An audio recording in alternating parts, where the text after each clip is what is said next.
Eh bien salut tout le monde les amis, c'est Tutodrao. Je suis content de vous retrouver aujourd'hui pour un épisode au crayon, un peu à l'ancienne. J'espère que vous allez bien, ça fait une éternité que j'ai pas dessiné, juste avec un seul outil, donc un crayon HB, et rien d'autre, si ce n'est qu'une gomme ou une règle pour placer quelques repères. Je vous vois de plus en plus nombreux à me demander des tutoriels avec très peu d'outils, de matériel, parce qu'il faut avouer que dessiner ça coûte très cher, surtout si on commence à s'acheter des kits de feutre à alcool, des crayons de couleur professionnels, et toute la panoplie qui va avec. On en a pour plusieurs centaines d'euros, ça pique un peu. Donc aujourd'hui les amis, c'est un retour aux sources. Je vais utiliser qu'un seul crayon, ce sera le même durant toute la vidéo. C'est parti pour un visage féminin.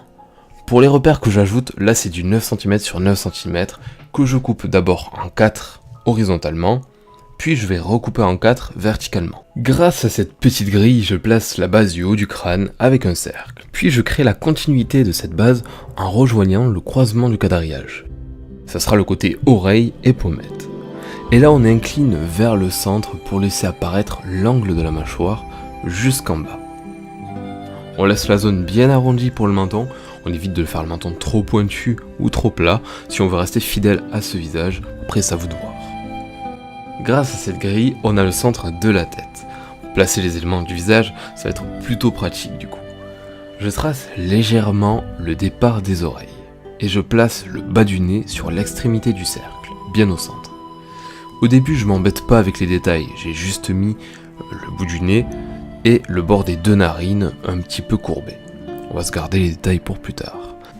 Pareil pour la bouche, j'ajoute la limite du haut de la lèvre supérieure et la partie haute de la lèvre inférieure. Comme d'habitude, c'est le tracé le plus large de la bouche et ça ressemble un petit peu à un oiseau qui déploie ses ailes, voilà.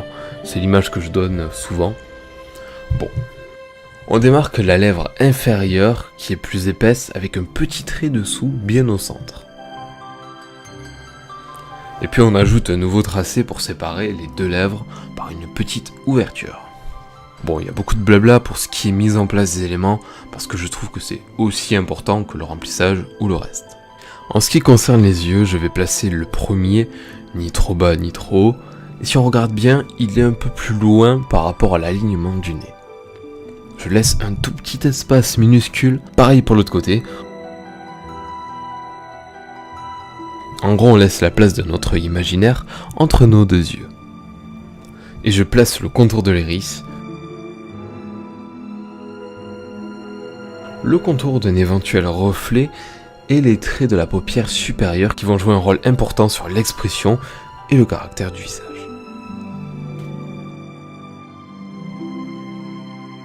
Tout comme les sourcils qu'on placera après. Je trace le cou.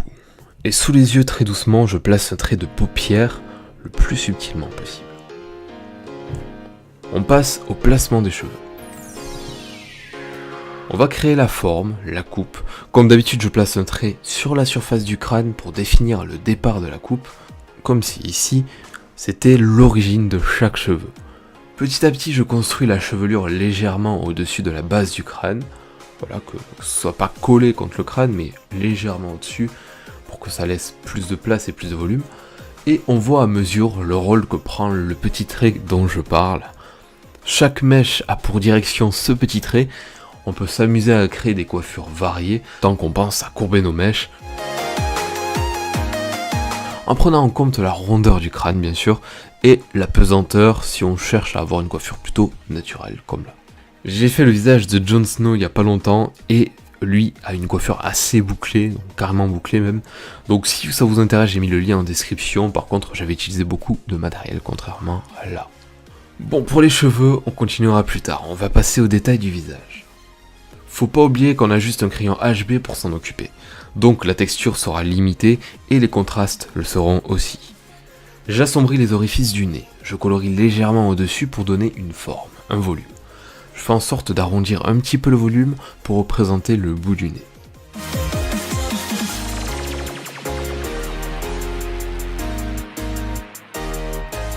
Et pour la bouche, je repasse un peu l'intérieur du contour des lèvres et je crée une ombre sous la lèvre inférieure assez volumineuse, justement parce que cette lèvre inférieure prend pas mal de place, pas mal de volume.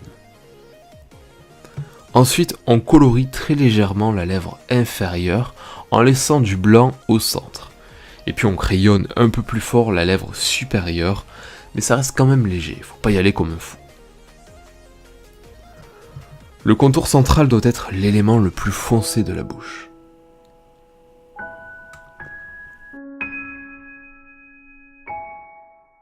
À la manière de la lèvre inférieure, on va créer une ombre sous le nez. Maintenant les yeux, on va faire ça stratégiquement. En premier, je repasse le contour des yeux raisonnablement, mais finement quand même. Puis le contour des iris.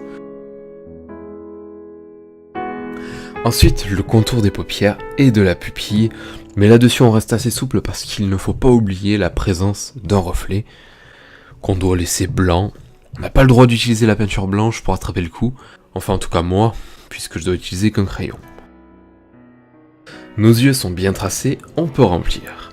Une pupille est naturellement noire, alors on fonce un maximum l'intérieur. Puis on réalise un dégradé sur l'iris du haut vers le bas en diminuant la pression sur le crayon pour passer du sombre à légèrement sombre. On n'a qu'à regarder l'ombre que projette le nez pour se douter que la lumière provient d'en haut. Ça veut dire que la partie haute de l'œil est touchée par l'ombre du volume supérieur, par exemple du bas du front. Une fois qu'on a fait pareil sur les deux yeux, on va ajouter du réalisme. Ce réalisme, on peut le donner en assombrissant également le blanc de l'œil. On dégrade là aussi de la même façon que l'iris, et on n'hésite pas à bien sombrir vers le haut. J'assombris aussi la paupière et on ajoute quelques cils en bas et sur les côtés.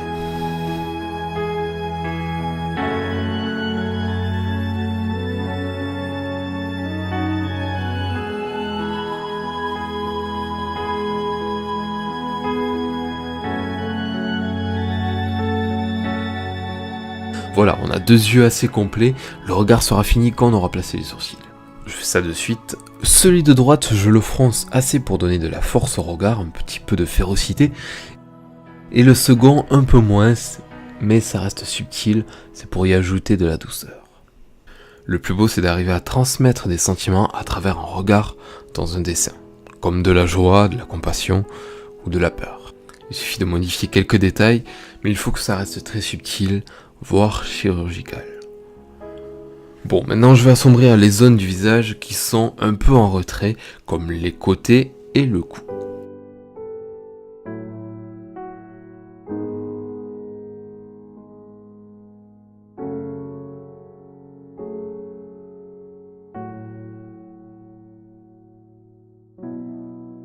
Avec un crayon à papier standard, c'est toujours un peu délicat, alors il faut rester patient et aller jusqu'au bout du dessin.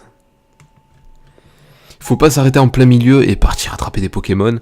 On passe directement au remplissage des cheveux.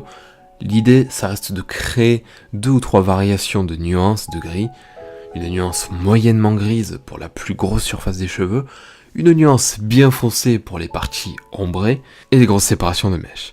Puis une dernière nuance qui sera très claire, voire carrément blanche, pour quelques zones touchées de plein fouet par la lumière. Voilà, on a 3 nuances, je pense qu'avec un crayon HB c'est le minimum pour une chevelure. Après je vais placer quelques dégradés pour que ça fasse un effet fondu entre une zone sombre et une zone claire par exemple.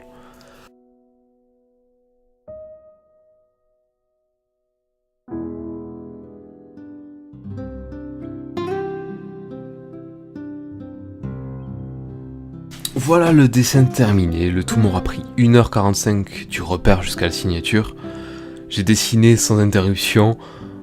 Si on sait que le dessin nous prendra plusieurs heures, on peut se permettre quelques petites pauses pour se restimuler la concentration. Personnellement, ça me dérange pas de dessiner plusieurs heures avec de la musique derrière par contre. Ça dépendra des jours et du dessin. On n'est pas des machines, alors c'est normal que selon les périodes, on se retrouve très vite distrait ou l'envie n'est plus trop là, mais ça finit par revenir. J'espère que ce petit dessin réalisé au crayon HB vous aura plu. Ça a été un plaisir pour moi, on se retrouve comme d'habitude très vite pour d'autres vidéos dessins. Merci à tous, bonnes vacances à ceux qui prennent vacances, sinon bon courage et à la prochaine.